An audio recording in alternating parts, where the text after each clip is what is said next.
Шет елге көштіңіз бе, әлде басқа елдің азаматтығын алдыңыз ба? Онда БЖЗК-дағы жинақтарыңызды алуға мүмкіндігіңіз бар. Оны қалай алуға болатынын айтып беремін. Төлемге құқылы тұлғалар: шетелдіктер, Қазақстан азаматтығы жоқ тұлғалар және Қазақстаннан тыс тұрақты тұру жеріне кеткен БЖЗК-да жинақтары бар адамдар. Құжаттарды 3 тәсілмен тапсыруға болады. Біріншісі БЖЗК бөлімшесіне барып, екіншісі сенім білдірілген тұлға арқылы, үшіншісі аймақтық филиалға пошта арқылы жолдау. Құжаттарды жібермес бұрын қордың ресми сайтынан онлайн тексеруден өте аласыздар.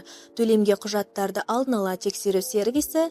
Маңыздысы, басқа елден алынған құжаттар заңдастырылып, аударылуы қажет. БЖЗК деректерді мемлекеттік ақпараттық жүйелер арқылы тексереді. Қазақстан азаматтығы жоқ екендігі расталса, төлем 10 жұмыс күні ішінде рәсімделеді. Қаражат тек сіздің жеке банк шотыңызға аударылады. Қазақстанда теңгемен, шетелде қалаған валютаңызбен шетелдік банк шотыңызға. Толық ақпарат қордың ресми сайтында. БЖЗК қай елде тұрсаңыз да сенімді серіктесіңіз.